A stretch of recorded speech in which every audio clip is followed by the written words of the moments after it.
बच्चों, प्रेम से सुनना। नया वर्ष कोई जादू नहीं करता, समय कोई चमत्कार नहीं करता। अगर चमत्कार होता है तो वह केवल आपके संकल्प से होता है। नया साल केवल एक अवसर देता है अपने जीवन को देखने का, अपने जीवन को समझने का और अपने जीवन को सुधारने का।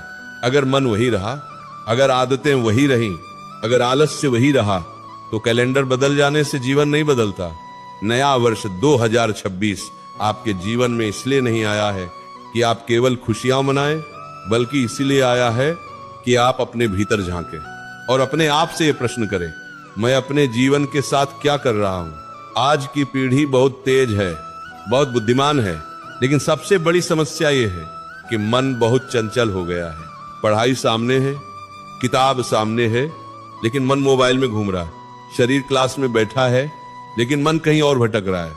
यही भटकाव आगे चलकर जीवन की सबसे बड़ी बाधा बन जाता है। इसलिए अगर नए वर्ष 2026 में आपको सच में आगे बढ़ना है तो कुछ बातें करनी ही होंगी और कुछ बातें किसी भी कीमत पर नहीं करनी होंगी। पहला उपदेश, पढ़ाई को बोझ मत बनाओ, उसे साधना बनाओ। पढ़ाई कोई सजा नहीं है, पढ़ाई कोई बोझ नहीं है, पढ़ाई एक साधना है। जैसे कोई भक्त पूरे प्रेम और श्रद्धा से भगवान की पूजा करता है, वैसे ही विद्यार्थी को अपनी पढ़ाई को पूजा बनाना चाहिए। जब आप ये सोचकर पढ़ते हैं मुझे नंबर लाने हैं, तो मन जल्दी थक जाता है, लेकिन जब आप ये सोचकर पढ़ते हैं मुझे समझना है, तो पढ़ाई आनंद देने लगती है। नए वर्ष 2026 में ये संकल्प लो, मैं पढ़ूंगा समझने के लिए, रटने के लिए नहीं। जो पढ़ाई केवल परीक्षा तक सीमित होती है वह जीवन में साथ नहीं देती, लेकिन जो पढ़ाई समझ और श्रद्धा से की जाती है वही पढ़ाई जीवन की दिशा बदल देती है। दूसरा उपदेश, तुलना करना बंद करो। आज के बच्चों की सबसे बड़ी बीमारी है तुलना। वह मुझसे आगे क्यों है, उसके ज्यादा नंबर क्यों आए, उसका चयन क्यों हो गया। ये तुलना जहर है। तुलना से न तो बुद्धि बढ़ती है, न ही भाग्य बदलता है। तुलना से केवल मन अशांत होता है और आत्मविश्वास कमजोर पड़ जाता है। भगवान ने हर व्यक्ति को अलग अलग क्षमता दी है। किसी को तेज दिमाग दिया, किसी को गहरी समझ दी, किसी को धैर्य दिया। नए वर्ष 2026 में ये मत पूछो वो क्या कर रहा है। नए वर्ष में ये पूछो, मैं आज अपने कल से बेहतर क्या कर रहा हूं। तीसरा उपदेश, मोबाइल आपका सेवक बने, स्वामी नहीं। मोबाइल एक बहुत अच्छी चीज है, लेकिन जब वो सीमा से बाहर चला जाता है तो वही मोबाइल आपका भविष्य खा जाता है। आज सबसे ज्यादा समय कहां जा रहा है, मोबाइल में, बिना सोचे समझे स्क्रॉल करने में। याद रखना, जो चीज आपका समय खा रही है वही चीज आपका जीवन खा रही है। नए वर्ष 2026 में ये नियम बनाओ, पढ़ाई के समय मोबाइल दूर रहेगा, सोने से पहले मोबाइल बंद रहेगा, सुबह उठते ही मोबाइल नहीं देखूंगा। मोबाइल को इस्तेमाल करो, लेकिन मोबाइल को अपनी आदत मत बनने दो। चौथा उपदेश, सुबह का समय ब्रह्म मुहूर्त है, इसे मत गवाओ। जो विद्यार्थी सुबह जीत लेता है वह दिन जीत लेता है, और जो दिन जीत लेता है वही जीवन जीतता है। सुबह का समय सबसे पवित्र होता है, उस समय मन शांत होता है और स्मरण शक्ति सबसे तेज होती है। नए वर्ष 2026 में ये अभ्यास करो। सुबह जल्दी उठो, मोबाइल से पहले किताब देखो, प्रभु का स्मरण करो, थोड़ी देर मौन में बैठो।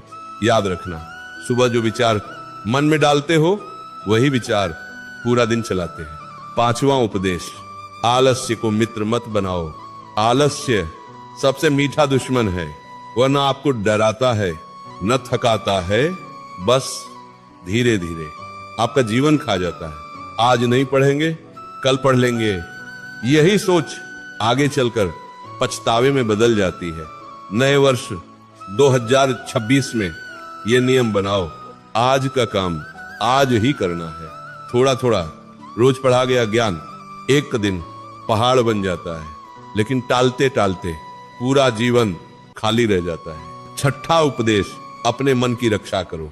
बच्चों, मन बहुत कोमल है, मन जो देखता है धीरे धीरे वैसा ही बन जाता है। हिंसा, गंदगी, अश्लीलता, ये सब मन को कमजोर कर देती हैं और कमजोर मन पढ़ाई में टिक नहीं पाता। नए वर्ष में यह संकल्प लो, गलत कंटेंट से दूरी, नकारात्मक लोगों से दूरी, डर और भ्रम फैलाने वाली बातों से दूरी। मन शुद्ध होगा तभी बुद्धि तेज होगी। 7वां उपदेश, असफलता से डरना मत। जो कभी गिरा नहीं वह कभी चला ही नहीं। असफलता कोई अभिशाप नहीं है। असफलता आपकी गुरु है, वो आपको सिखाती है कि कहां सुधार करना है। नए वर्ष 2026 में अगर कभी नंबर कम आए, अगर रिजल्ट अच्छा ना हो, तो अपने आप को कोसना मत है। शांत होकर अपने आप से पूछो, मैं कहां चूका। जो सीख लेता है वही आगे बढ़ता है। 8वां उपदेश, शरीर का ध्यान रखो। कम नींद, गलत भोजन, दिन भर बैठे रहना, ये सब पढ़ाई के शत्रु हैं। याद रखना, स्वस्थ शरीर में ही स्वस्थ मन रहता है। ये नियम रखो, पूरी नींद, सादा सात्विक भोजन, रोज थोड़ा व्यायाम, ये सब पढ़ाई का ही हिस्सा है। 9वां उपदेश, लक्ष्य बड़ा रखो लेकिन अहंकार नहीं। लक्ष्य हमेशा ऊंचा होना चाहिए लेकिन सिर हमेशा झुका हुआ। जो अहंकार में पड़ता है वह टूट जाता है और जो विनम्रता से पड़ता है वही आगे बढ़ता है। भगवान से प्रार्थना करो, प्रभु मुझे सफलता देना लेकिन मुझे एक अच्छा इंसान बनाए रखना। 10वां उपदेश, रोज आत्मचिंतन करो। दिन के अंत में 5 मिनट अपने आप से पूछो, आज मैंने क्या सीखा, आज मैंने क्या गलती की, कल मुझे क्या बेहतर करना है। जो अपने जीवन को हर दिन देखता है वही अपने जीवन को धीरे धीरे सुधारता है। नया वर्ष 2026 कोई साधारण वर्ष नहीं है। यह वर्ष आपसे मेहनत मांगता है, अनुशासन मांगता है और धैर्य मांगता है। अगर आपने अपने मन को साध लिया, अपने समय को साध लिया और आलस्य को छोड़ दिया, तो कोई भी ताकत आपको आगे बढ़ने से नहीं रोक सकती।